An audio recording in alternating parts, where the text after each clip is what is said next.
Bisa kita mulai untuk perkuliahan hari ini untuk mata kuliah pemrograman web 1 Universitas Telkom. Untuk hari ini tema yang akan kita bahas adalah pengenalan cascading style sheet atau CSS agar tampilan web kalian nanti akan lebih bagus ya dengan adanya CSS tersebut. Nah, bedanya antara tanpa CSS dan dengan CSS itu untuk tanpa CSS itu bisa dikatakan bentuk bakunya ya. Misalkan kalian membuat sebuah halaman web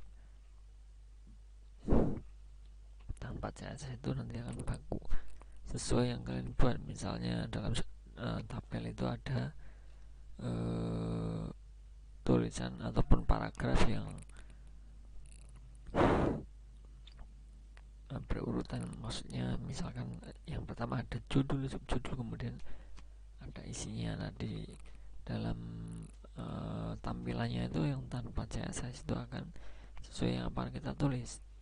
Nah, beda lagi dengan CSS, misalkan kita buat layoutnya itu seperti dengan menggunakan CSS ini, misalkan ada tulisan miring, kemudian tulisan berwarna, kemudian ada pemposisian judul dengan subjudul di antara paragraf tersebut. Itu biasanya ada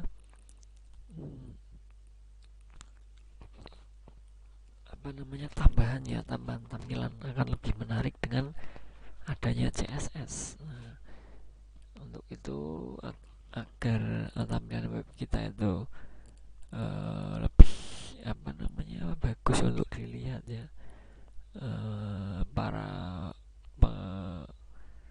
user misalkan pada saat mengakses web kita itu akan lebih bagus dengan adanya CSS ya, atau cascading style sheet.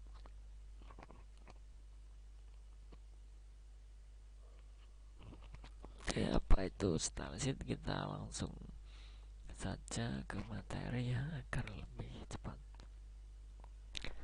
Kita ke pengertian CSS terlebih dahulu. CSS merupakan singkatan dari cascading style sheet. Sesuai dengan namanya, CSS memiliki sifat style sheet language ya, bahasa style sheet, yang berarti bahasa pemrograman yang digunakan untuk web design, untuk mendesain sebuah web ya agar tampilan lebih bagus. Nah, CSS ini adalah bahasa pemrograman yang digunakan untuk mendesain sebuah halaman website. Dalam mendesain halaman website, CSS menggunakan penanda yang kita kenal dengan ID dan class. Oke, untuk pengertian di CSS seperti itu ya, bisa dipahami kembali nanti pada saat kita mendesain sebuah halaman website agar tampilannya tidak terlalu baku ya pada saat diakses oleh user umum. Itu kita gunakan dengan menggunakan CSS akan lebih menarik ya. Seperti apa nanti bisa lihat contohnya. Selektor, karena kode CSS digunakan untuk mengubah memanipulasi tampilan dari tag HTML. CSS membutuhkan suatu cara untuk mengaitkan atau menghubungkan kode CSS dengan tag HTML yang sesuai. Hal inilah yang dimaksud dengan selektor dalam CSS ya. Selektornya misalkan di sini H2 ya, untuk heading 2, kemudian background colornya akan kita ganti dengan warna apa, black misalkan. Untuk ini bisa kita atur di CSS nya. Jadi memanipulasi misalkan halaman paragraf ataupun isi dari kontennya misalnya ya. Itu di sini ada propertinya background color, yang properti yang kita ubah untuk warnanya misalkan dengan black, red, blue dan lain sebagainya. Itu adalah value-nya.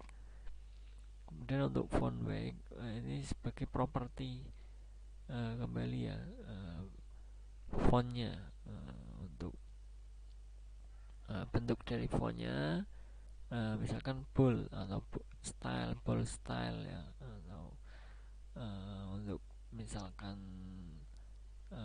garis tebal ataupun miring, itu sebagai value nya seperti itu. Sesuai dengan namanya, selektor digunakan untuk mencari bagian web yang ingin dimanipulasi atau yang ingin di style. Misalnya cari seluruh tag P atau paragraf, atau cari seluruh tag yang memiliki atribut kelas, warning, atau cari seluruh link yang ada di dalam tagnya. Selektor paling dasar di JS adalah tag dari HTML itu sendiri, misalnya tag P, I, H1, LI, dan lain sebagainya.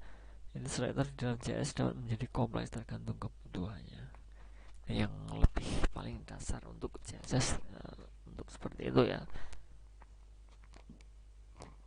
Dan untuk selektor seperti itu, paham ya. Kemudian ada universal selector. Ini hanya ada satu di dalam CSS, yang tanda bintang. Universalnya ini bertujuan untuk mencari semua tag yang ada. Contoh universal selector CSS-nya ada tanda bintang seperti ini ya. Color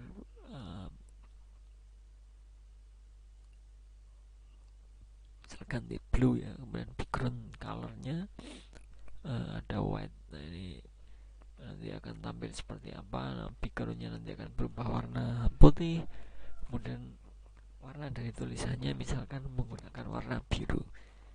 Kode CSS di atas bermaksud untuk membuat seluruh tag HTML berwarna biru dan background berwarna putih. Pada selektor ini biasanya digunakan untuk mereset settingan default yang ada dalam pada web browsernya. Nah, ini sesuai yang kita atur ya.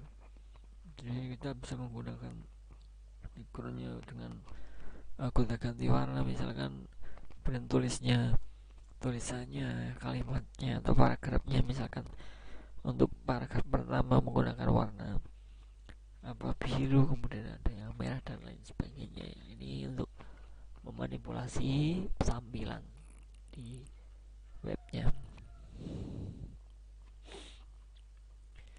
Ada elemen tipe selektor. Tag selektor adalah istilah untuk selektor yang nilainya merupakan tag HTML itu sendiri.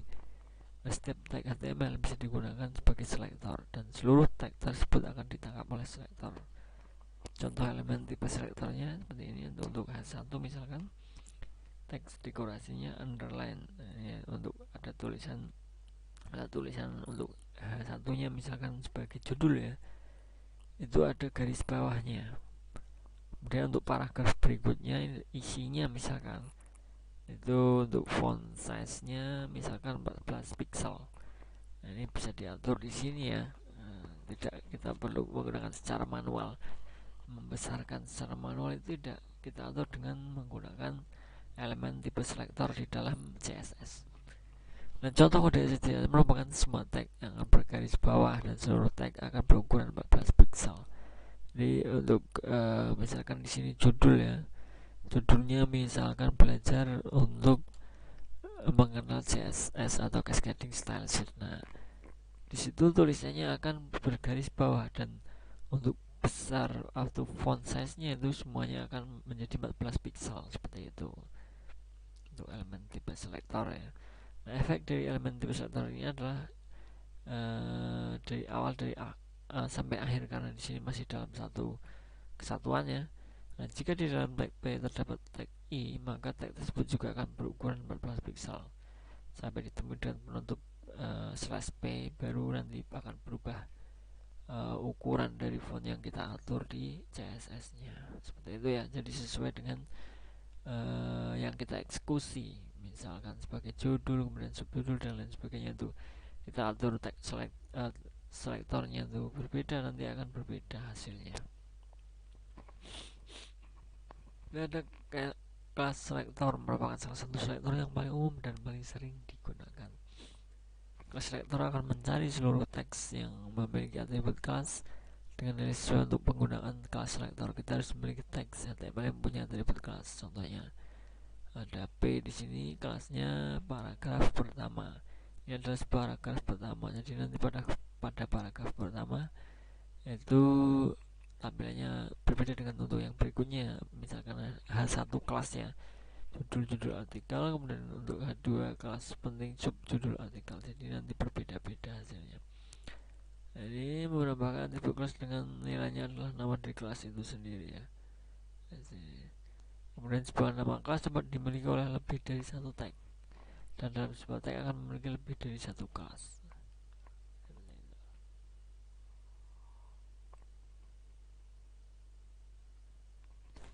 Sedangkan untuk kode CSS kelas selector adalah sebagai berikut. Paragraf pertama misalnya color red, judul. Nah, ini kelas kedua itu font size nya 20 pixel. Nah, ini yang seperti tadi bedanya dengan antara elemen tipe selector ya. Ini kan dalam satu kesatuan, satu kalimat ya, satu paragraf misalnya ya.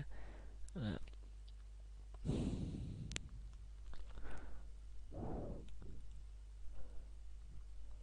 bedanya di sini adalah sebentar. Ini pada paragraf pertama itu seperti ini. Kemudian untuk judul atau kelas kedua itu font size-nya berbeda dengan untuk yang di sini mungkin ya. Nah, untuk menggunakan kelas selector dalam kan menggunakan titik sebagai sebelum nama kelas. Untuk contoh kita seluruh kelas yang memiliki nilai, nah ini sebenarnya menggunakan titik ya. Jadi beda kelas ya, beda kelas untuk paragraf pertama dan judul itu beda karena sudah ada titiknya di sini. Nah, paragraf pertama warna teks akan menjadi merah dan seluruh kelas judul akan memiliki font size pixel. Ini masih dalam satu kesatuan ternyata, jadi nanti akan berubah menjadi 20 pixel ya dalam satu kesatuannya.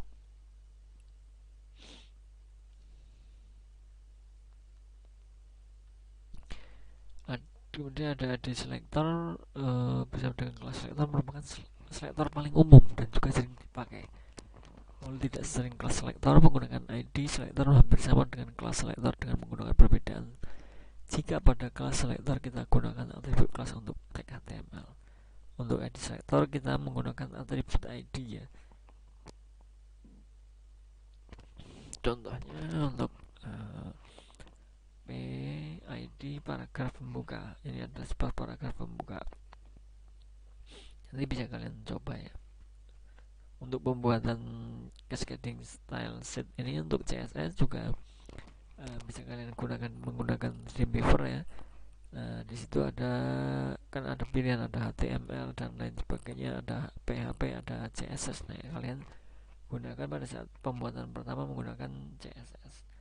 Nah, jadi pun selain untuk selector CSS juga berperan sebagai kode unik ya untuk masing-masing tag, terutama dipakai untuk kode JavaScript. Nah, karena hal tersebut ID yang digunakan untuk harus unik dan tidak boleh sama. Dengan kata lain, ID hanya bisa digunakan satu kali dalam sebuah halaman web dan tidak boleh sama.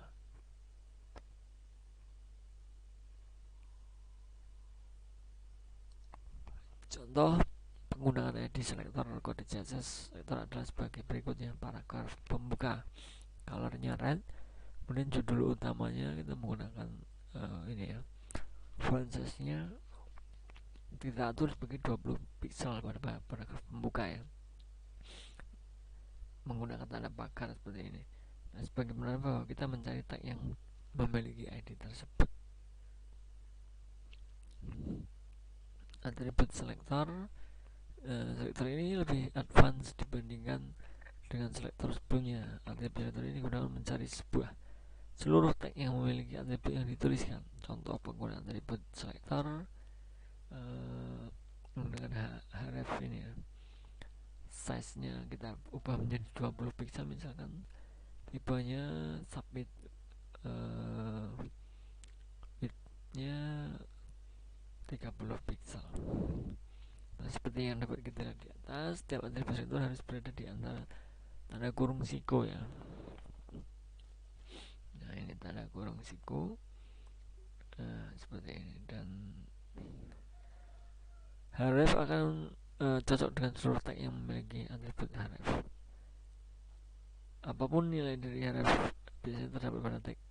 Untuk contoh tipe submit akan cocok dengan tag yang memiliki atribut tipe dengan nilai submit, yang dalam hal ini adalah tombol submit dalam form biasanya ya. Pada saat kita mau login misalkan, itu kan submit, memerlukan submitnya. Nah, di situ yang sering kita gunakan menggunakan atribut selector. Nah, walaupun memiliki kemampuan yang cari tag yang sangat spesifik, namun atribut selector ini tidak terlalu sering digunakan ya, karena hanya untuk form awal, misalkan form login dan lain sebagainya. Kemudian ada properti CSS adalah jenis style atau elemen yang akan diubah dari sebuah tag HTML ya.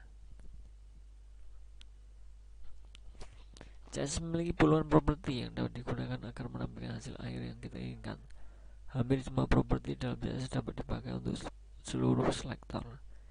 Jika selektor digunakan misalnya untuk mencari sebuah tag P, maka properti adalah efek yang akan dimanipulasi dari tag P tersebut ya, seperti ukurannya, warnanya, jenis fontnya. Value adalah nilai dari properti, misalnya untuk properti background color digunakan untuk mengubah warna latar belakang sebuah selektor. Value atau nilai dapat berupa arat berwarna seperti yang tadi pernah saya jelaskan di awal ya. Value sama properti sudah tadi saya contohkan. Untuk penempatan CSS menggunakan selektor ID dan kelas untuk menentukan elemen yang akan dimodifikasi atau yang akan diberi sentuhan CSS. Dan jika diibaratkan HTML sebagai tiang pada sebuah bangunan tersebut, rumah, maka CSS berfungsi sebagai cat dan dekorasi pada bangunan rumah tersebut. Ada 3 teknik metode.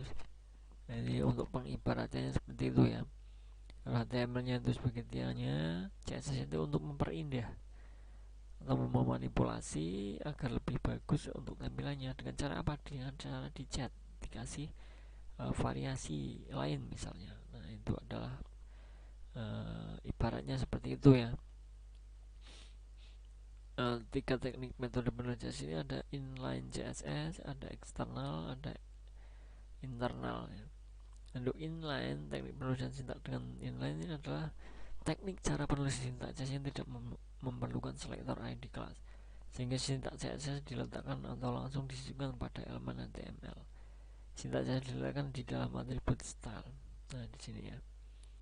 Jadi untuk secara inline ini kita langsung di dalam source-nya ya, tidak dengan menggunakan pemanggilan, tapi dia memang langsung diletakkan di dalamnya. Misalkan di sini ada title-nya, nanti title ini penampilannya atau title pada saat kita tampilkan di browser itu namanya seperti ini, penulisan CSS dengan inline style misalnya. Kemudian untuk CSS inline itu kita taruh di sini misalkan style color blue, belajar di Universitas Telkom ini akan menjadi warna biru nantinya. Nah, untuk membuat contohnya ini caranya sediakan sebuah HTML ya. Nah, tentunya kalian membuat file HTML terlebih dahulu, misalkan index ya. Di sini diletakkan dalam elemen menggunakan atribut style. Perintah color adalah perintah CSS berfungsi untuk mengatur warna font. Bisa dicoba nanti ya. Apakah warnanya akan berubah benar atau tidak, itu nanti kalian coba di sini. Jadi pada ini membuat heading satu dengan warna font yang kita coba menjadi warna biru tadi ya, dan dijalankan seperti ini. Seperti ini ya, belajar CSS pada Universitas Telkom seperti itu.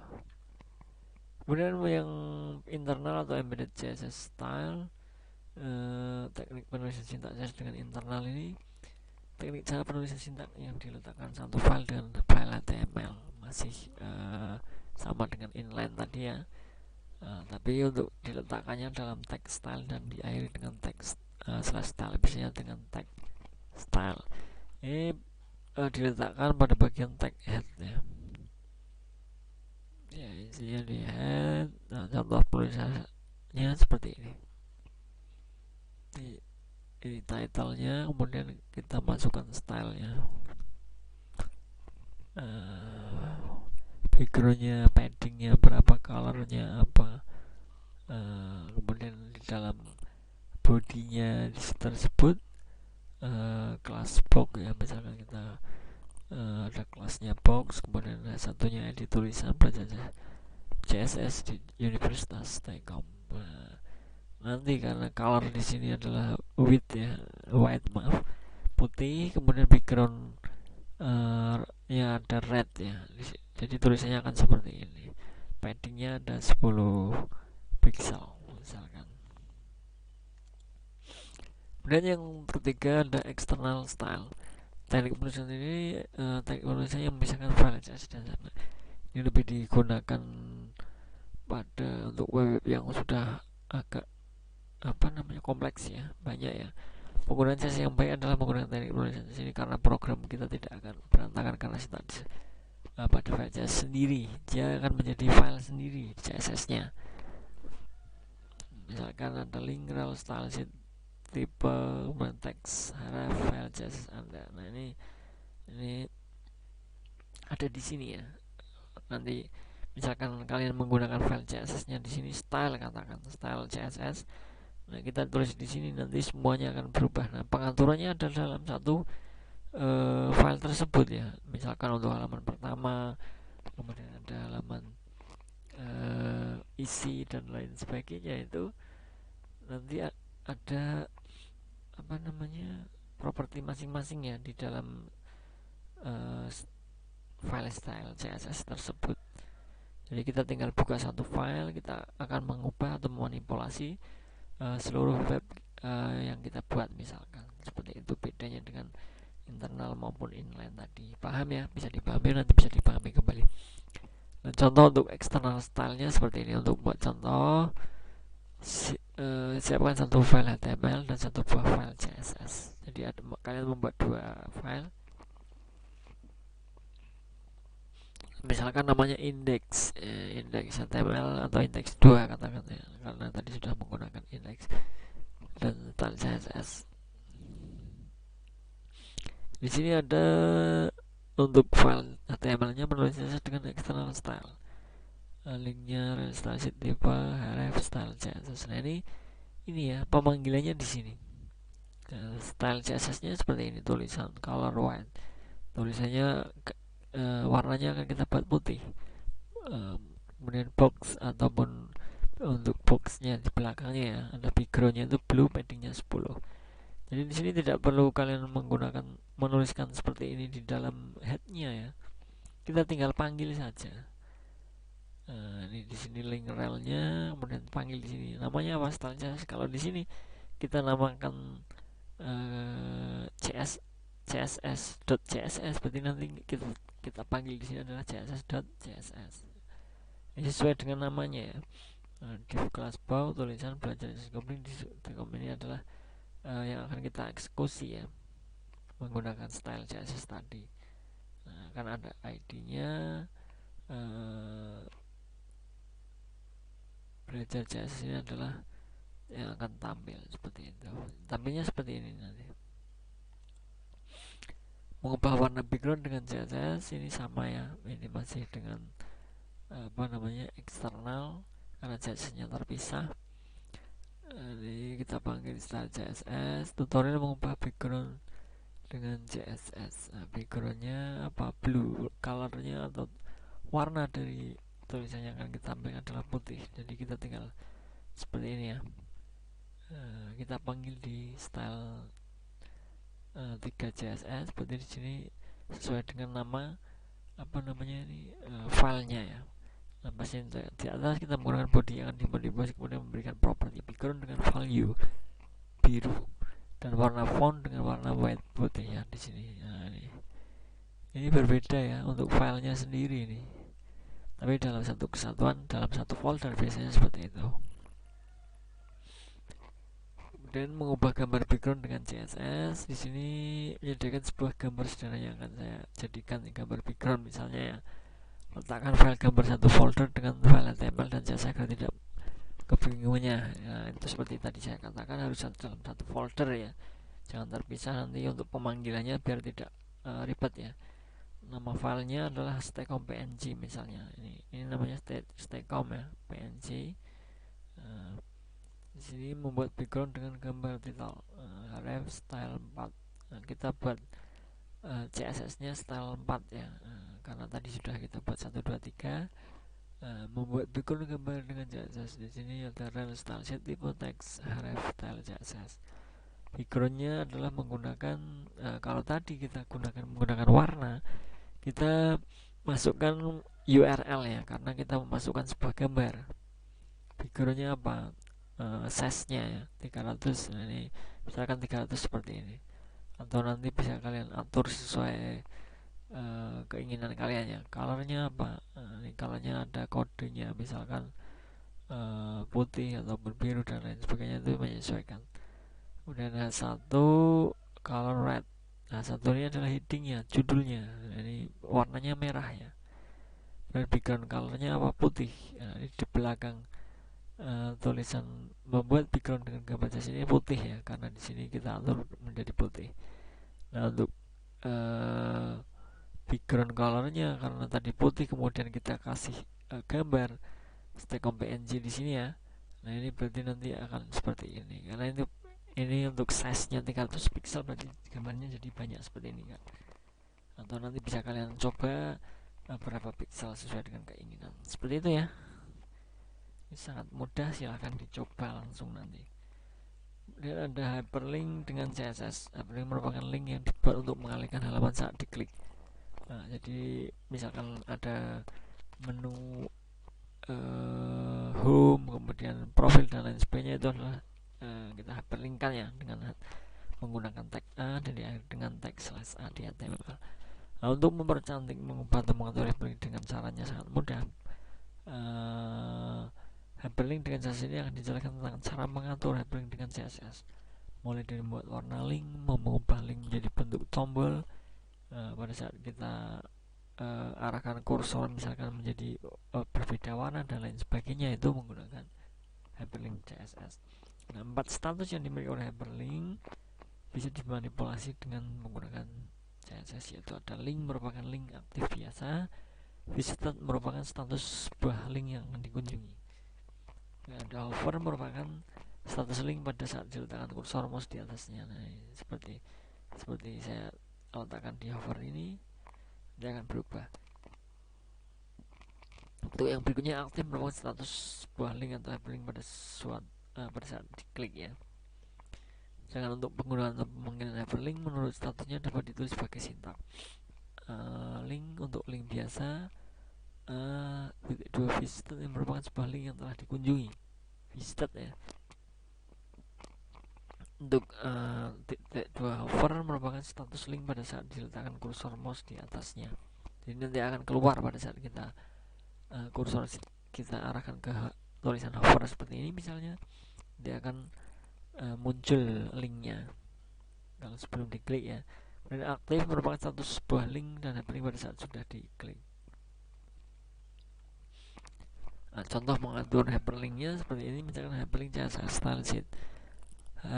Kita buat CSS-nya namanya style misalnya. Ada font size-nya 2 pt, kemudian link hover-nya color red. Nah, di sini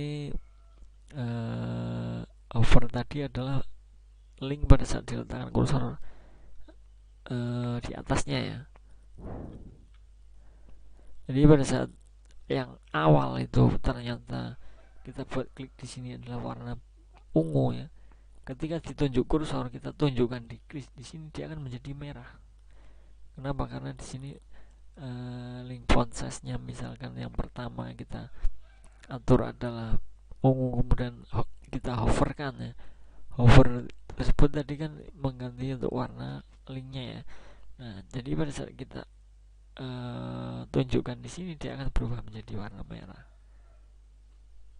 Nah, seperti ini ya. Nanti bisa dicoba ini untuk file HTML seperti ini ya, dan CSS-nya.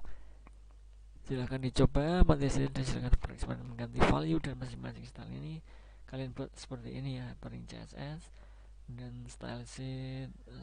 Kita buat CSS-nya style 2 ya. Ini dibuat untuk latihan-latihan tersebut ya. Itu berbeda dalam satu folder-foldernya, karena nanti tadi ada style 2, sudah kita buat style 2 di depan, jadi nanti menyesuaikan untuk namanya ya, biar pemanggilannya tidak membingungkan. Inilah contoh link target area stekom ID. Misalnya ini ada link yang akan kita arahkan pada saat kita hover misalkan, atau visit atau aktif linknya ya. Nah, jadi contoh link aktif visit, font size-nya, kemudian background-nya, color by text, decoration, padding-nya berapa, font family-nya menggunakan apa.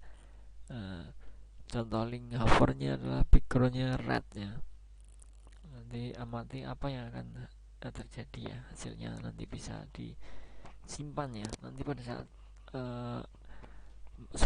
mau ujian nanti tetap saya minta untuk latihan-latihan tersebut ya. Semua yang sudah tadi saya jelaskan nanti bisa dibuat dan disimpan dulu, dikumpulkan pada saat latihan. Oke, seperti itu ya untuk hari ini. Saya rasa cukup paham ya mengenai pengenalan cascading style sheet atau CSS pada pemrograman web HTML ini atau web 1 ya. Ya, terima kasih untuk teman-teman semua yang sudah di dalam perkuliahan ini. Semoga apa yang saya sampaikan bisa menambah wawasan, bisa menambah ilmu atau pengalaman untuk kita semuanya. Terima kasih, saya akhiri. Wassalamualaikum warahmatullahi wabarakatuh. Salam sejahtera untuk kita semua. Selamat menjalankan ibadah puasa bagi yang menjalankannya. Terima kasih.